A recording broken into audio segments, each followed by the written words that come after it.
Last week, our study was about living for heaven while on earth. Paul now, as he's going through chapter 3, parang sinasabi niya na, this is how you apply what you have learned so far. And similarly with us, this is how we should apply. He would give us three realities as a believer that eventually isa-isahin niya na eh. The things that you should do and the things that you should not do. Pero gusto niya munang ilatag itong mga truth sa atin. How can you live for heaven while still here on earth? Number one, he was telling those in Colossae and telling us now that he is reminding them, we have been raised with Christ. Binuhay ka na muli kasama ni Kristo para ka maging matagumpay sa iyong pamumuhay. Yun ang unang-unang niya sinabi. Makikita natin yan sa Colossians chapter 3 verse 1. Then, we must, as a believer now, start setting our minds to what is eternal. Kaya nga yung kanta natin I don't want to live what I see. I don't want to live what I feel. Why? Because ang focus natin is what God is offering us. Hindi siya something na sana, Lord, makarating ako doon. Kundi, dahil doon na patungo mo, you are on your way there, doon ka na mag-focus. Magkaiba yung I will try to focus para makarating ako doon. Hindi yun ang tinuturo ni Pablo. Kaya nga, these three things are now real sa'yo. When he say must, kasi yun na talaga yung destinasyon ng mananampalataya eh. Eternally with God. So what you have to do is you must focus and set your minds on what is eternal, no longer on what is material here on earth.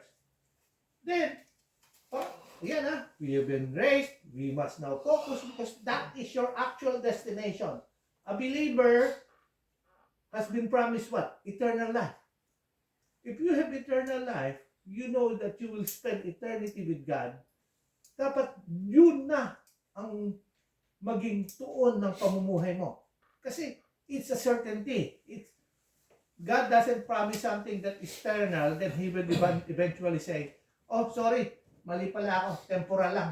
Tandaan nyo, when we were studying, even sa ating pag-aaral ng gospel, when He talks about the eternal and the universal kingdom, we understand that because He is the God of providence and the God who is sovereign, He knows everything. When He promises something, it's for certain. Sigurado siya.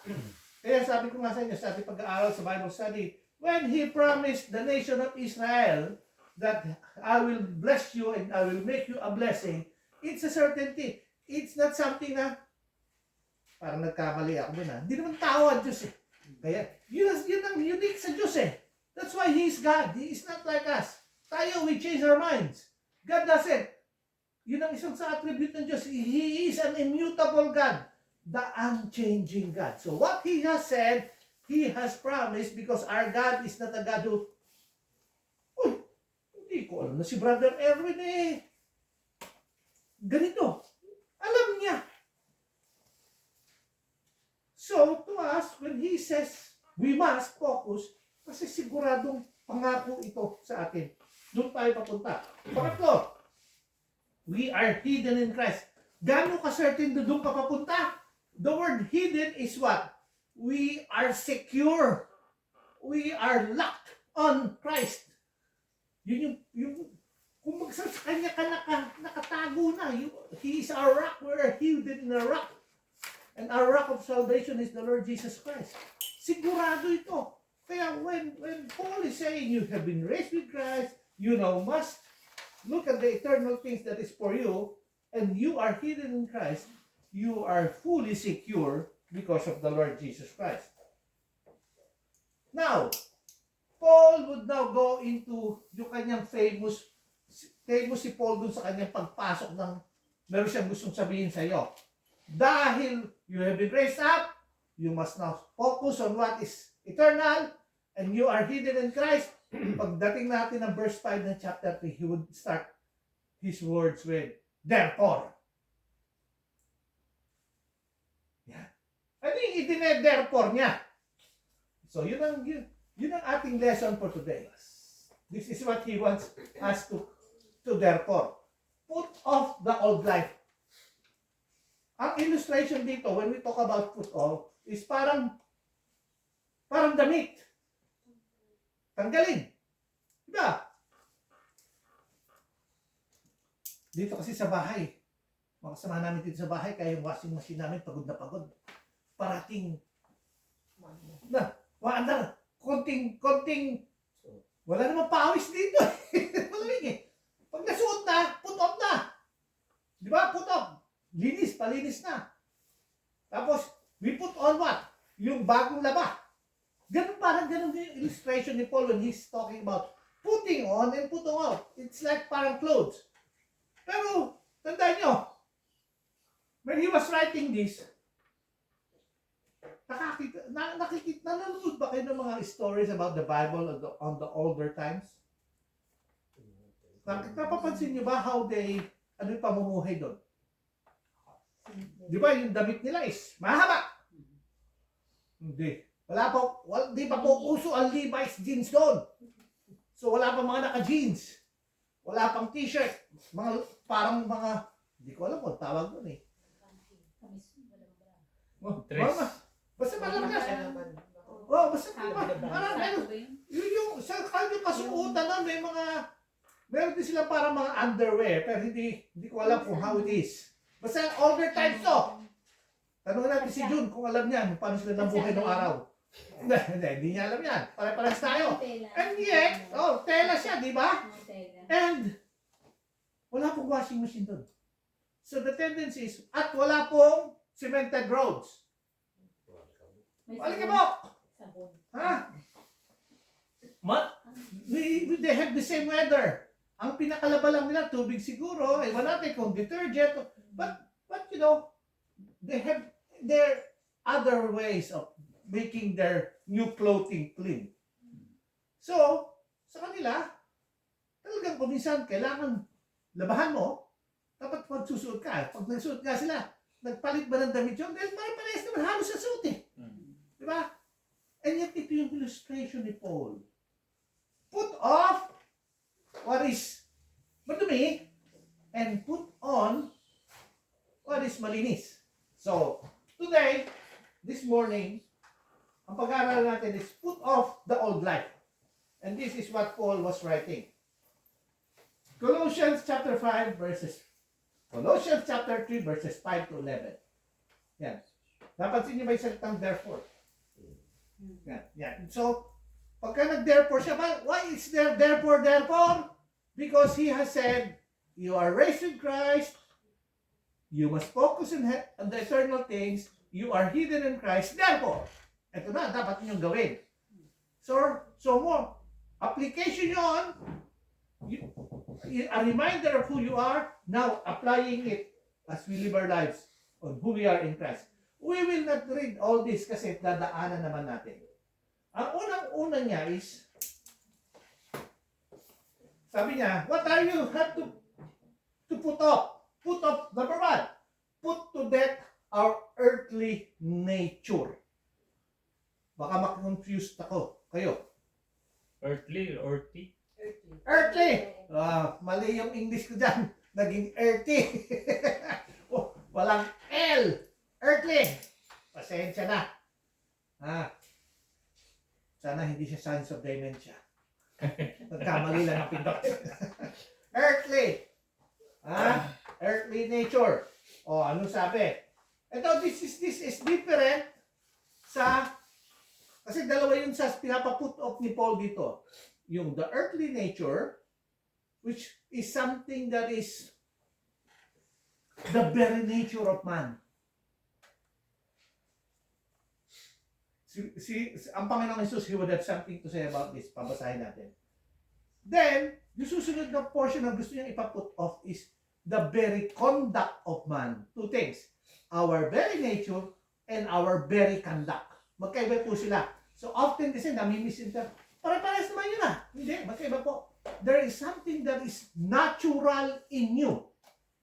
And this natural in you causes you to live a life Na yun yung outward reality each day. Okay? So, put to death. That's how he wants you to put it off. Put to death. Yeah, matindi pala ito, patayin. Pero, let's read. Sinabi ni Paul sinulat ko.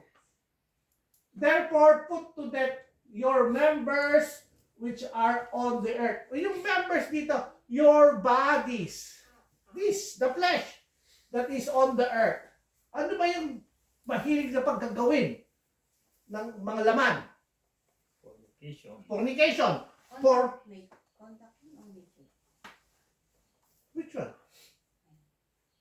Put to death your members which are on the earth. Anong conduct? Ito, nature. This is natural to everyone.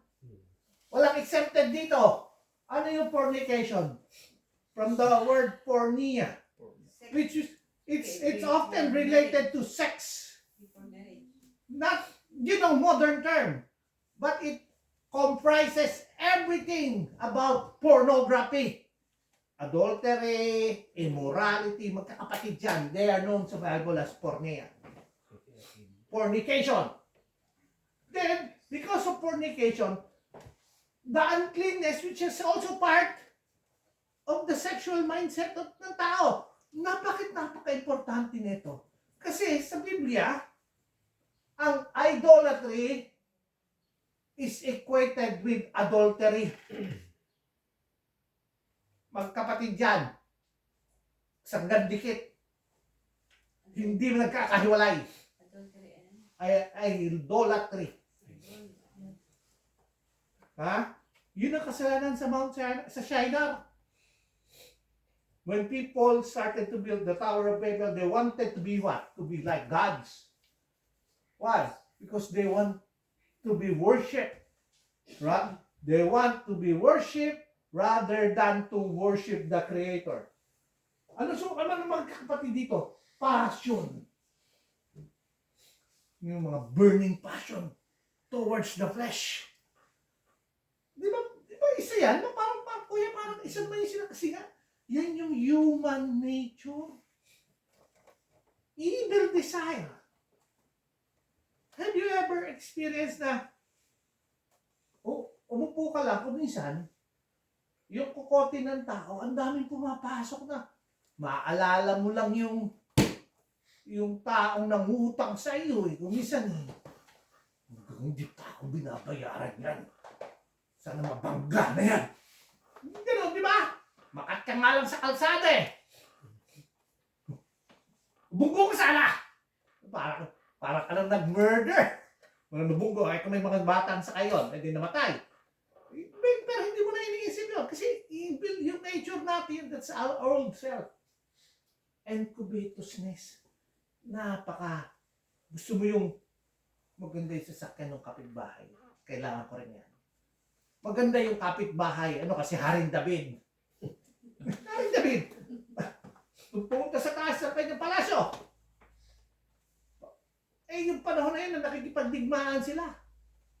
Kaya nung sinulat yun sa Biblia, and when kings go to war, si King David, nagpapakuya-kuya-kuy sa kanyang templo. Dahil meron siyang commander. The nation of Israel was so strong. So he has sent Joab, his commander, to do the battle. Ano pinagagagawa ng hari? Kuya-kuya-kuy sa kanyang veranda. Pagsilip niya sa baba, may naliligo. Wala mga bubong nung araw. Sinasabi ko kita si Bathsheba. That's about it. He coveted Bathsheba. Why is the word covet? Kasi Bathsheba is married to Uriah. Alam niyo ba si Uriah is one of the trusted officers ng military sa annals ng mga great military leader ng nation, kasama yung pangalan ni Uriah. Doon sa story niyon, Uriah turns out to be more righteous than King David for that moment in time sa history. Why? Because of covetousness. Sabi nga sa anong pronouncement ni Prophet Nathan sa kanya? May isang tao, napakarami na kanyang kawan. Bakit? Ano ibig sabihin? Napakarami na ng asawa ni King David eh. Pero may isang tao, nag-iisa na lang yung kanyang tupa. Nung ginawa ng marami, kinuha pa. Nung marinig ni King David yung sabi niya, ano ka parusahan? Dapat parusahan niya. Dapat yan mamatay. Eh sabi ni Prophet Nathan, ikaw yun eh. Nag-iisa na lang yung lamb, kumbaga yun ang picture, isa na lang yung sheep na pag-aari ni Uriah, kinuha mo pa. Yun ang covetousness. And those are all linked to sexual and evil desires that pollute the mind. Yun ang nature ng tao, whether we like it or not. Verse 6. You know, covetousness, lahat ng ito, nung nilagyan ng kamang gano'n ni Paul, he was simply saying, which is idolatry. All of those are part of what we call idolatry. Lahat ng yan. Yun yung nature ng tao. Because of these things, the wrath of God is coming upon the sons of disobedience. Oh, nung dinerpor niya yan, Paul is simply saying, kayo that are raised in Christ, that are now looking into heaven, eternal things, and that are hidden in Christ, you are no longer the son of disobedience. So what should you do? You put off. How do you put off? By realizing that you are raised in Christ, that you must focus in eternal things, and that you are hidden in Christ. Kuya, mahirap. Mahirap talaga. Lalo na kung hindi mo susundin yung someone. So, sabi ng someone, blessed is someone who doesn't walk in the counsel of the ungodly, who walks in the seat of sinners, and those who are scornful. Bakit? Gusto mo maging matagumpay. Practical application ni Paul. You are no longer the sons of disobedience. Pero ang pinagagagawa mo, makikihalo ka doon sa mga scornful sinners and disobedient. What has become of you? You will be like them. Part of putting off is parang damit, alisin mo. Huwag mo nang isuot yung mga bagay na nagdadala sa iyo kung sa pasama. Kasi often, lalo na sa kalalakihan, I found this in New Zealand, pagdating ng Thursday, Friday, Saturday, everybody goes somewhere to get drunk with everyone else, and then have something on the night. Nature ng tao yun. All of those are echo. Hindi na dapat tayo ganun. Okay? Kasi these are the things that the son of disobedience are doing. Are you the son of disobedience? Hindi na. Is Paul talking about salvation here? Hindi rin. Kasi sinigurado niya na nga sa first 4 verses eh. Gano'n kasigurado? Kasi nakatago ka kay Christ. Papunta ka na sa heaven, kaya doon ka mag-focus. You have been raised up in Christ. So it's not about salvation. This is about living for the Lord. That's why you put off the dirty stuff in your life.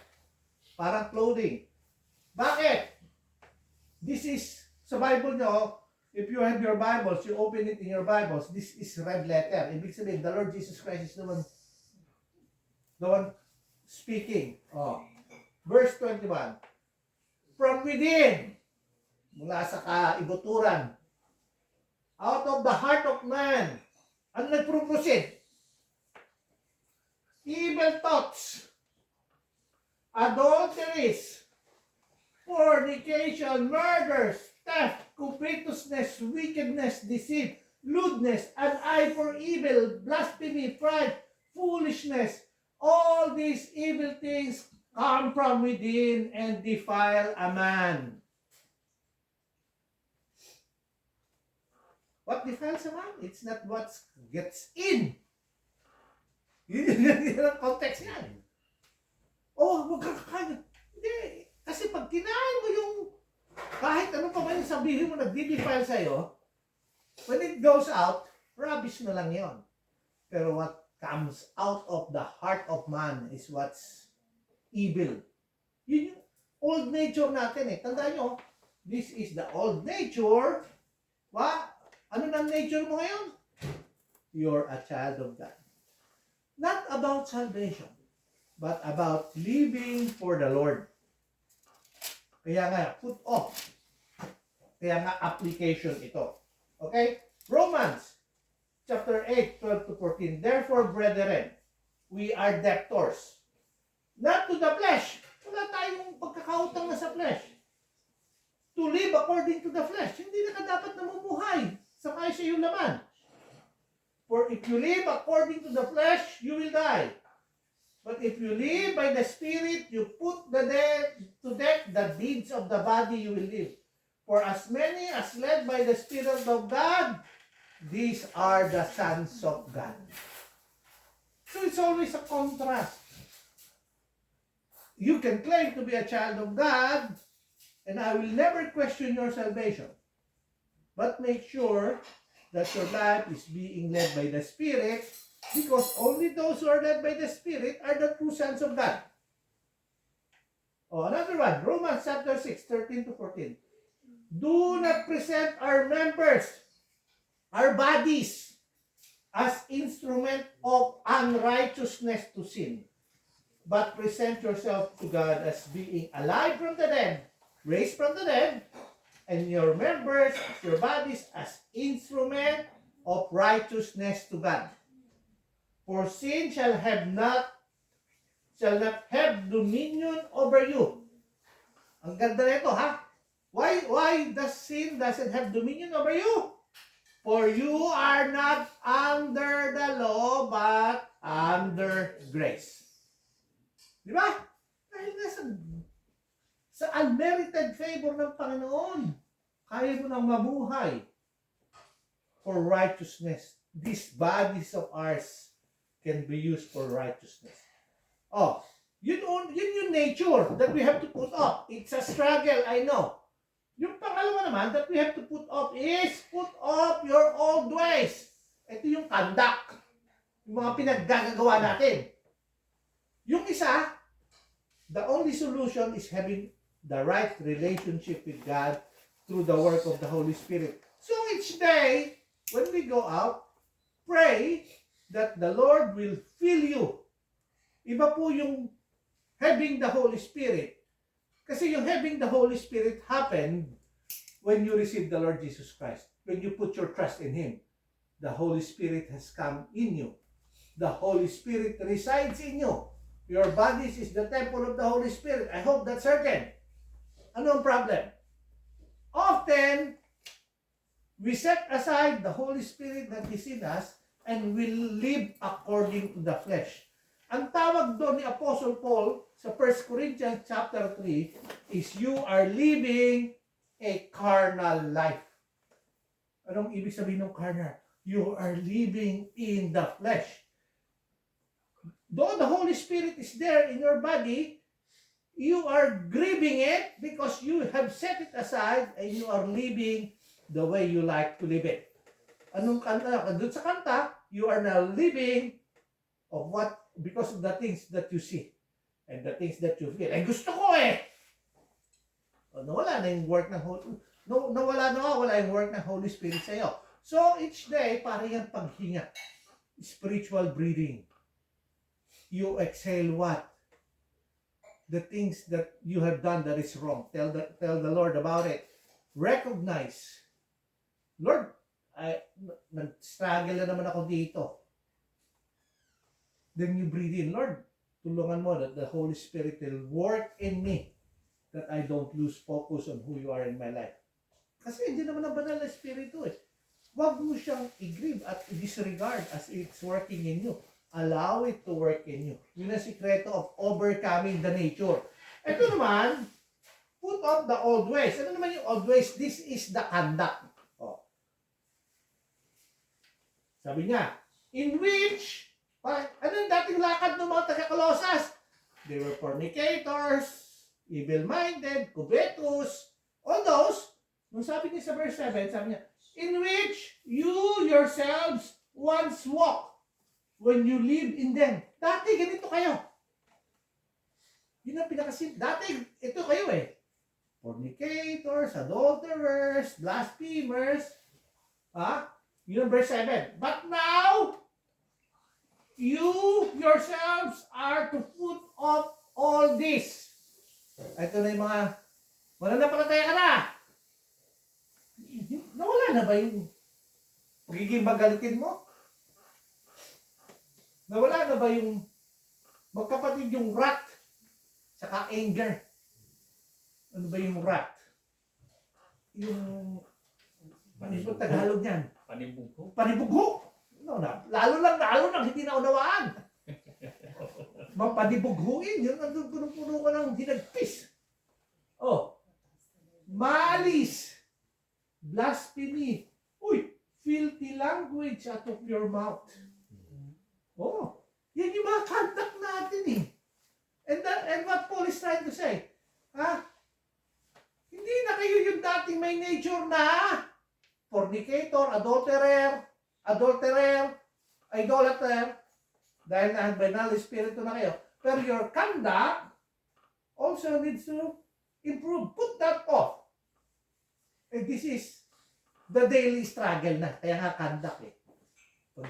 Pagalitin, punong-puno ng hinagpis, punong-puno ng malis. Para pagka sinabi mo malis siya, parang gano'n din lang, di ba? Pero that's it. Yung mind natin is so polluted sometimes. And malisyoso. Wala namang ginagawa sa iyo. Ang isip mo sa iba na kagad. Magaling ka magtahi ng istorya. Sana'y naging nobilista ka, kumita ka pa. Hindi yung sa sarili mo lang nagagawa ka ng story. Kung magaling ka mag-story, sana'y sinusulat mo. Gino-journal mo. Naisip mo, journal mo. Malay mo, makapagbenta ka pa ng magandang nobela, kumita ka pa. Pero sa pamumuhay, hindi mo na dapat ginagawa yan. Blasphemy. Paninira! Di ba maraming ganyan eh. Akala mo kung lumakad, batuin. Pero walang ginawa kundi, alam mo ba? Oh, mabuhay tayo bilang mananampalataya. Oh, filthy language out of your mouth. Hindi ka makapagsalita ng isang sentence. Kiwi, ganyan eh. Dito, pansin niyo ba? Mapabata, mapamatanda. Parating meron sa salitang mura yun eh. It's a filthy language and yet it has become what? The conduct of life. Expression. Oh. Ano ba? Hindi pa natapos si Apostle Pablo doon. Sabi niya, do not lie to one another. Oh. Yan pa. Wala pong white at walang black. A lie is a lie. Diba? Who is the father of all lies? Satan. Oh. Bakit? Bakit niya sinasabi to? Si Paul, ang ganda ng kanya subulat eh. Napansin mo, since you have put off the old man with his deeds. Inuna niya yung old man natin to put off. Ngayon, once you put that off, put this one, the very conduct that you do. Maski mananampalataya ka, you still go through this. You still struggle through life with so many things in life. Pero ang gusto ng Panginoon, that maging matagumpay ka even in these things sa buhay mo. Okay? Ephesians chapter 4 verses 21 to 22. If indeed you have heard Him, narinig nyo na, nakilala nyo ng Panginoon, and have been taught by Him as the truth is in Jesus, that you put off concerning your former conduct, pag-uugali, the old man which grows corrupt according to the deceitful lust. Put off. Parehas din yung term. Alisin nyo na yan. Tanggalin nyo na yan. Ha? 1 Peter chapter 2 verse 1 to 3. Therefore, laying aside all malice all deceit, hypocrisy, envy, and evil speaking, as newborn babes, desire the pure milk of the word. O, one of the solutions, mag-aral ka ng salita ng Panginoon bilang mga nananampalataya para lumaki. Gusto mo bang mananampalataya ka? Parati ka lang baby. Bansot na Kristiyano, hindi lumalago. Kasi hindi kilala ang Panginoong Hesus. Ang kilala lang, niligtas na siya. Lumago po tayo bilang mananampalataya. Kaya nga sabi niya, that you may grow thereby, if indeed you have tasted that the Lord is gracious. Do you believe that the Lord that we serve is gracious to us? Then, let us desire to grow. Yun ang way to counter the conduct that we have in life. Oh. Lastly, he would say this. Put on the new man. Bakit put on the new man? Do you know that the moment you are in Christ, therefore, sabi sa 2 Corinthians 5:17, therefore, if a man is in Christ, he is a new creation. The old has come, the old has gone, the new has come. Yun ang sabi. Bago ka lang dinala. So, suot mo na. Suot mo na yung tuxedo mo. Huwag kang mukhang gusgusin na mananampalataya. Ito yung parang, kumbaga sino, application ni Paul. Umuhay ka na ng, may forma naman. Si Marcus, he loves this word. Lalo, am I fashionable? Oo. Pag pupunta kami ng golf, sabi niya sa akin, Lolo, you know why I wear collar like this? Hindi siya nagti-t-shirt eh. You know why? Because this is the passion when you go to golf. Konsumisyon! Pero sa ating buhay, ang passion na dapat natin, yung suot natin, nakikitang si Kristo. Hindi pwedeng, si Brother Jun yun ah. Hindi sisisla na yung akbay. Hindi pwede yun! Diba? Pag ganun-ganun pa yung sisismith. Jun nga! Gaganon pa si Brother John. Tingnan mo si John! Hindi na pwede po yun. Kasi we have to put on the new man. Okay? Oh. Verse 10.